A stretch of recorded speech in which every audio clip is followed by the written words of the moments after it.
Hello everyone, welcome back our YouTube educational channel. Friends, हम लोग पिछली कक्षा में जहां रुके थे आज हम लोग उसके आगे कंप्लीट करेंगे। हम लोगों ने पिछली कक्षा में चंपारण सत्याग्रह को कंप्लीट किया था। आज हम लोग गांधी जी से ही संबंधित उन्हीं का सत्याग्रह जिसका नाम है अहमदाबाद मिल मजदूर आंदोलन, उसको कंप्लीट करेंगे। आप लोगों को पता ही होगा कि अहमदाबाद कहाँ है, तो वो गुजरात में है। और आखिर अहमदाबाद मिल मजदूर आंदोलन की पृष्ठभूमि क्या थी? तो पृष्ठभूमि ये थी कि वर्ष 1916 से 1918 के बीच में एक बहुत बड़ी महामारी फैल गई थी जिसका नाम था प्लेग महामारी। और इस प्लेग महामारी के फैलने के कारण मजदूर अपने अपने घर को वापस लौटने लगे थे। जैसा कि आप लोगों को पता ही होगा कि जब 2020 में जब कोरोना आया था तो देख रहे थे कि सभी जो लोग थे बाहर के थे वो सभी बिहार अपने घर लौट रहे थे। ठीक वैसे ही जब प्लेग महामारी हुई थी तो सभी मजदूर अपने अपने घर लौटने लगे थे। वहाँ पे कपड़ों का मिल चल रहा था। कपड़ों का मिल क्या चीज़ का था? तो सूती कपड़ों का मिल था, ये ध्यान में रखिएगा। और मजदूर जब सूती कपड़ों का मिल चल रहा था तो जाहिर सी बात है कि जब मजदूर अपने अपने घर को लौटने लगेंगे तो मजदूरों की क्या हो जाएगी? मजदूरों की कमी हो जाएगी।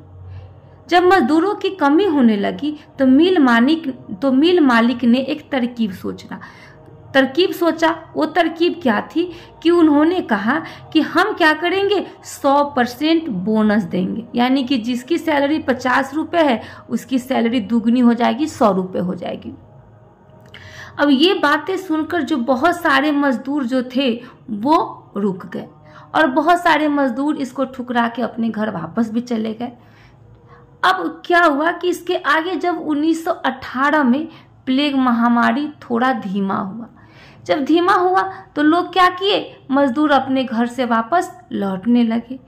अब जैसे ही मजदूर अपने घर से वापस लौटने लगे तो मजदूर जो मिल मालिक था उसने कहा कि हम बोनस को अब बंद कर देंगे। हम बोनस इसलिए दे रहे थे क्योंकि हमारे पास मजदूर की कमी थी। जब मजदूर आ रहे हैं तो हम बोनस आपको नहीं देंगे। अब इसके विरोध में मजदूर क्या करने लगे? विरोध करने लगे। मजदूरों ने कहा कि अभी तुरंत प्रथम विश्व युद्ध समाप्त हुई है, बहुत महंगाई बढ़ गई है, गरीबी बढ़ गई है, बेरोजगारी बढ़ गई है।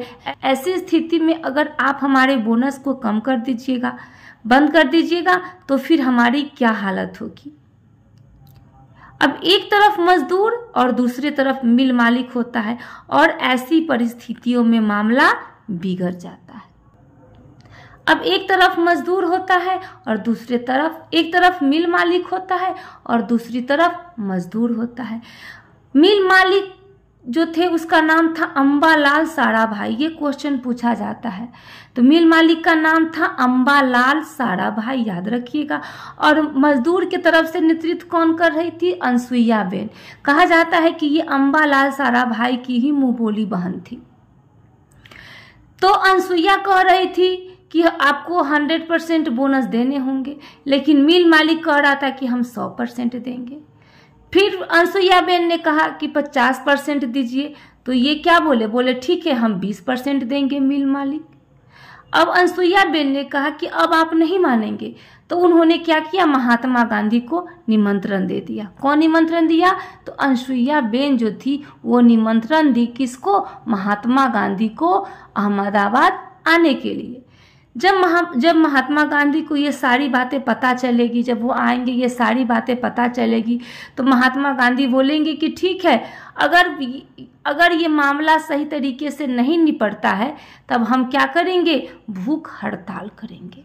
महात्मा गांधी कहते हैं कि हम क्या करेंगे, हम भूख हड़ताल करेंगे। अब भूख हड़ताल हो ही रही थी, उसके बाद मुकदमा हो जाता है और मुकदमा होने के बाद में मामला आता है 35% का। कोर्ट से ये मामला आता है कि न तेरा न मेरा, ये बात किसी का नहीं है। अब जो है बोनस कितना देंगे, तो 35% का बोनस देंगे। 35% के बोनस पर ही मामला तय हो जाता है। ठीक है, तो महात्मा गांधी का ये प्रथम सफल भूख हड़ताल आंदोलन जो था कौन था? तो अहमदाबाद मिल मजदूर आंदोलन था। ये क्वेश्चन पूछा जाता है। इस अहमदाबाद मिल मजदूर से आपको ज़्यादा क्वेश्चन नहीं पूछे जाएंगे, इससे बस मिल मालिक का नाम तो याद रखिएगा, अंबालाल साराभाई। ये बोनस जो था ये पूछा जाता है बार बार कि कितने % का बोनस जो था तय हुआ था, कोर्ट की तरफ से कितने % का बोनस तय हुआ था, तो 35%, ये पूछा जाता है बार बार एग्जाम में। मजदूर की तरफ से नेतृत्व कौन कर रही थी, तो अनसुईया बेन कर रही थी, ये पूछा जाता है।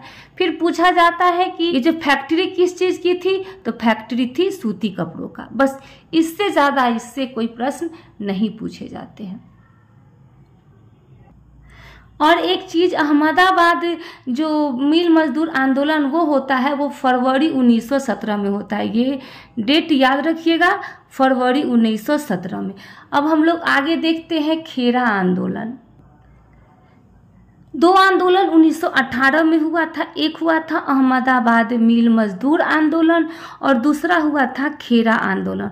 और हमने कल के वीडियो में देखा था कि जो चंपारण सत्याग्रह हुआ था वो 1917 में हुआ था, ठीक इसके 1 साल पहले। अब खेरा कहाँ है ये पूछा जाता है, तो खेरा है गुजरात में।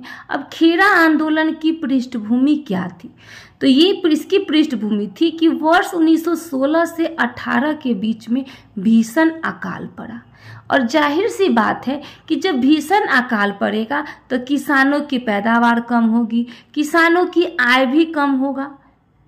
अब इस भीषण अकाल के बावजूद अंग्रेजों द्वारा जबरन कर की वसूली की जाएगी। अंग्रेज बोलेंगे कि हमें इससे कोई फर्क नहीं पड़ता है, हमें तो बस कर चाहिए, हमें नहीं पता कि आप कर हमें कैसे दोगे। जबरन कर की वसूली किया जाएगा। अब किसान के पास 2 ही रास्ता होता है, एक रास्ता होता है या तो वो साहूकार से पैसा उधार लेकर वो अंग्रेज को देंगे, या नहीं तो वो आंदोलन का रास्ता चुनेंगे।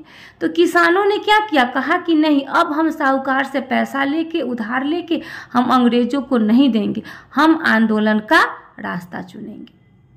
और अगर जबरन वसूली की जाएगी, जबरन वसूली की जाएगी तो आम जनमानस में अंग्रेजों के प्रति क्रोध की भावना और असंतोष की भावना उत्पन्न होगी,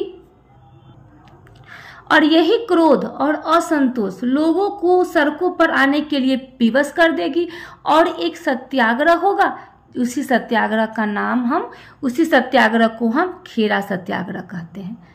अब इस आंदोलन का नेतृत्व कौन कर रहे थे, तो ये जो आंदोलन हो रहा था खेरा आंदोलन, उसका नेतृत्व कर रहे थे विट्ठल भाई पटेल। विट्ठल भाई पटेल कौन थे, तो सरदार वल्लभ भाई पटेल का नाम आपने सुना होगा। सरदार वल्लभ भाई पटेल के ये भाई थे। जो अहमदाबाद मिल मजदूर आंदोलन फरवरी 1918 में होता है, लेकिन खेरा आंदोलन मार्च 1918 में होता है। तो पहले 18 में कौन सा आंदोलन होता है, तो पहले अहमदाबाद होता है, उसके बाद खेरा आंदोलन होता है।